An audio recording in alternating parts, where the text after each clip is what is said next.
Hello everyone, कैसे हैं आप सभी। I hope you all are doing very well. दोस्तों, प्रेगनेंसी के दौरान हर महिला को जैसे ही प्रेगनेंसी सफ्ता दर सफ्ता आगे बढ़ता चला जाता है, वैसे ही आपको एक परेशानी बहुत ज़्यादा परेशान करती है और वो होती है प्रेग्नेंट महिला को खुजली की समस्या होना। ये जो खुजली है वो शरीर के किसी भी हिस्से में हो जाती है। कई सारी महिलाओं को पेट पे खुजली होती है, कई बार आपको चेहरे पे, हाथ में, पैर में, इवन आपके प्राइवेट पार्ट में भी इचिंग की प्रॉब्लम होने लगती है। अब जब ये इचिंग की प्रॉब्लम होती है तो इसको ठीक करने के लिए प्रेग्नेंट महिला को क्या करना चाहिए, और इससे भी बड़ा सवाल ये है कि कुछ महिलाओं का ऐसा मानना है कि अगर खुजली जो है पेट पे होगी या शरीर के दूसरे अंगों के हिस्सों पे होगी तो इससे गर्भ में पल रहे बच्चे के जेंडर के बारे में, या लड़का या लड़की है, इसके बारे में पता लग जाएगा। तो आज के इस वीडियो में मैं आपके सभी सवालों के जवाब दूंगी। ऑनेस्टली मैं आपके साथ कुछ एक्सपीरियंस भी शेयर करूंगी, जिससे आपके मन में जो ऐसे सवाल आते हैं उसकी जवाब आपको 100% श्योरिटी के साथ मिल जाए, और वो भी साइंटिफिक प्रूवन। तो आइए वीडियो को शुरू करते हैं। लेकिन वीडियो को शुरू करने से पहले आप सभी से रिक्वेस्ट है, यदि आप चैनल पे न्यू हैं तो मेक श्योर चैनल को पहले सब्सक्राइब कर लें, ताकि ऐसे ही हेल्पफुल प्रेगनेंसी से रिलेटेड वीडियो आपको पर डे देखने को मिलते रहें। सो देखिए, सबसे पहले जानते हैं कि प्रेग्नेंट महिला को खुजली की दिक्कत होती क्यों है। किसी भी प्रेग्नेंट महिला के शरीर में जैसे ही आपके प्रेगनेंसी के हार्मोन्स बढ़ने शुरू होते हैं, आप प्रेग्नेंट होती हैं, महीना दर महीना आपका गर्भ भी बढ़ता जाता है, तो सबसे पहले इस समस्या का कारण होता है कि आपके यूट्रस की तरफ, आपके संपूर्ण जो शरीर में ब्लड का सर्कुलेशन है वो यूट्रस की तरफ फ्लो के साथ बढ़ जाता है।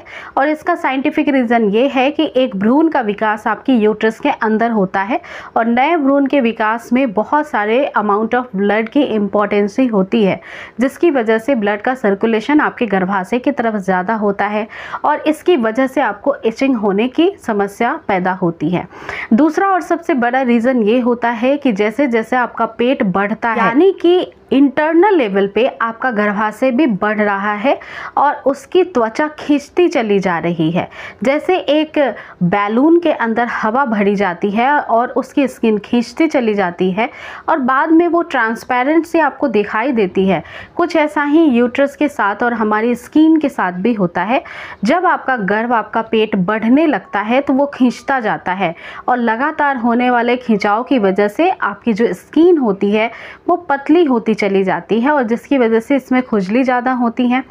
तीसरा और सबसे ज़रूरी और महत्वपूर्ण कारण ये है कि जैसे ही एक महिला के शरीर में गर्भ का आरोपण होता है, उस महिला के शरीर में जो पानी की मात्रा है वो भी कहीं ना कहीं कम होती हुई नज़र आती है, क्योंकि आपका बच्चा भी एक पानी की थैली में होता है, तो वो भी आपके शरीर के पानी की ज़रूरत को लेता ही है अपनी ओर। इस वजह से जब आपको पता नहीं होता है कि आप प्रेग्नेंट हैं, या फिर पता हो भी जाए और आप ठीक से पानी नहीं पीती हैं, तो जितनी मात्रा में वाटर चाहिए आपकी बॉडी के अंदर वो नहीं रहता है, जिस वजह से बॉडी डिहाइड्रेट होने लगती है, और इस वजह से भी खुजली की प्रॉब्लम शुरू हो जाती है।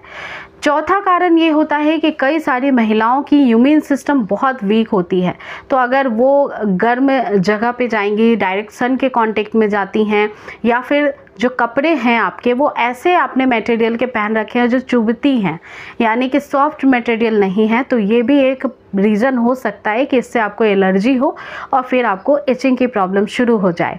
तो इनमें से कारण कोई भी हो सकता है, लेकिन इसे हैंडल कैसे करना है। तो देखिए, अगर आप प्रेग्नेंट हैं तो आप किसी भी प्रकार की मेडिसिन नहीं ले सकती हैं बिना डॉक्टर के कंसल्टेशन के, क्योंकि मेडिसिन के साइड इफ़ेक्ट होते हैं, और इचिंग एक ऐसी प्रॉब्लम है जो 9 मंथ आपको कैरी करना है, तो हमेशा तो आप मेडिसिन खा भी नहीं सकती हैं। तो आपको करना क्या है, तो आपको ऐसे विकल्प को चुनना होगा जो कि आराम से आप कर सकें और जिसका कोई नुकसान भी ना हो। तो इसके लिए सबसे पहली बात का ध्यान रखिए कि आपकी त्वचा जो है वो बहुत ही अच्छे से मॉइस्चराइज्ड होनी चाहिए, यानी कि आपकी स्किन जो है उस पर आप अच्छे से मॉइस्चराइज़र क्रीम लगा के रखें। इससे आपको खुजली की प्रॉब्लम नहीं होगी।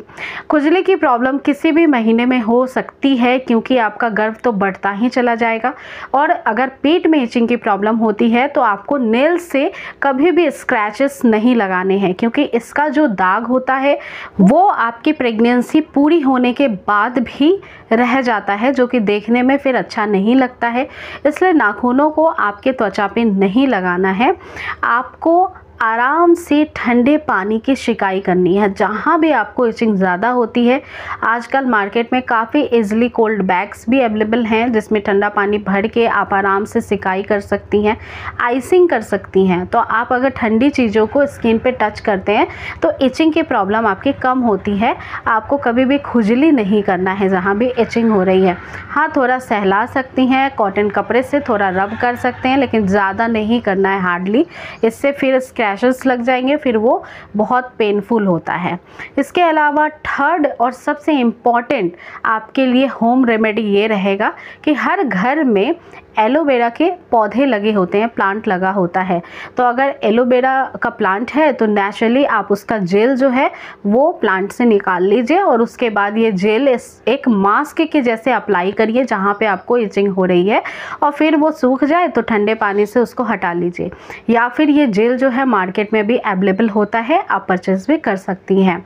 चौथा और सबसे ज़्यादा आसान विकल्प ये है कि कुछ क्रीम भी आती हैं जो आपको मेडिकल स्टोर्स पे मिल जाएंगे। ड्यूरिंग प्रेगनेंसी यूज़ करना होता है इसे जिन एरिया पे आपको इचिंग होती है। लेकिन अगर इंटीमेट पार्ट पे इचिंग हो रही है तो विदाउट एनी डॉक्टर के कंसल्टेशन के कोई भी क्रीम को नहीं लेना चाहिए। कुछ क्रीम्स आते हैं लेकिन वो मैं हाईली रिकमेंड करूँगी कि डॉक्टर के कंसल्टेशन के बाद ही लें।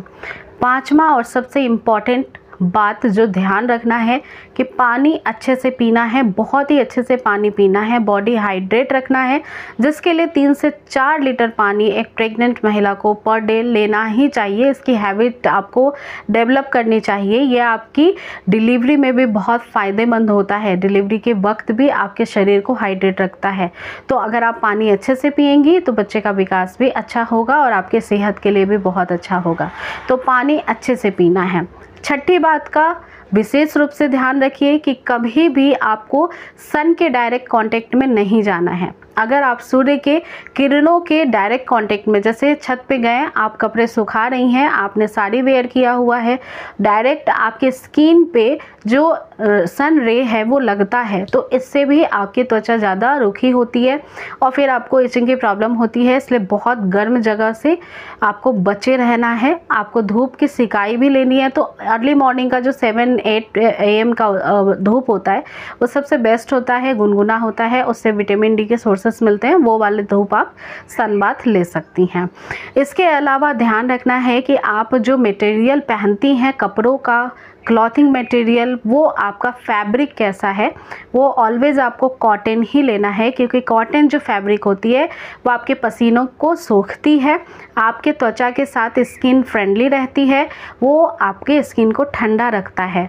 तो कॉटन कपड़ा ही वेयर करिए, थोड़ा लूज कपड़े पहनिए ताकि आपका ऑक्सीजन जो है, हवा जो है वो स्किन में लगती रहे। इसके साथ ही हेल्दी डाइट लेना इम्पॉर्टेंट है। अगर आप खाना पीना अच्छा खाती हैं तो शारीरिक रूप से आप मजबूत रहती हैं और जिसकी वजह से प्रेग्नेंट महिला को दिक्कतें थोड़ी कम होती हैं। तो खाने पीने की चीज़ों में विटामिन सी वाले पदार्थ आपके लिए बेस्ट होते हैं। इससे आपकी इम्यून सिस्टम बहुत ज़्यादा बढ़ जाती है। तो डेली खट्टे फल फ्रूट खाने की कोशिश करिए एक टाइम, चाहे किसी दिन नींबू पानी पी लें, चाहे किसी दिन संतरे खा लें, किसी दिन मौसमी का सेवन करें। तो इस तरह से खट्टे फल फ्रूट खाना ज़रूरी है। और चाहे तो आप छाछ या दही का भी सहारा ले सकती हैं, क्योंकि इसमें भी विटामिन सी मौजूद होता है जो कि आपकी रोग प्रतिरोधक क्षमता को बढ़ाता है और जिससे फिर आपको शारीरिक रूप से तकलीफ़ें कम होती हैं प्रेगनेंसी के दौरान।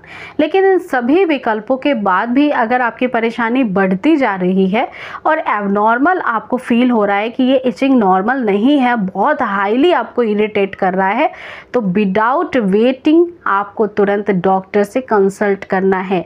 आपको वेट नहीं करना है, क्योंकि कई बार ऐसी समस्याएं ब्लड में इन्फेक्शन के कारण भी हो सकती हैं। तो ये फिर जांच का विषय होता है और इस दौरान आपके डॉक्टर की मेडिकल ट्रीटमेंट बहुत इम्पॉर्टेंट होती है। और बात प्रेगनेंसी की है तो बच्चे को देखते हुए आपको मेडिसिन दिए जाएंगे जिसका प्रभाव आपके बच्चे के स्वास्थ्य पे नहीं पड़ेगा। इसके अलावा जो last but not the list, आपके जो सवाल हैं कि क्या इचिंग से पता लगता है कि घर में बॉय होगा या फिर गर्ल होगी, तो देखिए कई सारे लोगों का मानना है कि पेट पे इचिंग होती है तो बॉय होता है, अदर पार्ट पे आपके बॉडी में इचिंग की प्रॉब्लम है तो बेबी गर्ल होती है। लेकिन ये साइंटिफिक प्रूवन नहीं है, इस पे ना कोई रिसर्च हुए हैं और रिसर्च बेस्ड भी है कि ये सारी चीज़ें मिथ के बराबर है। तो ये फॉल्स चीज़ें हैं, इस पे बिलीव करने की आपको ज़रूरत नहीं है। आप बस अपने आप का ख्याल रखें, खुश रहें, स्वस्थ रहें। तो अगर आपको इस वीडियो से रिलेटेड और भी कोई सवाल पूछना है तो नीचे कमेंट सेक्शन में मेंशन करें।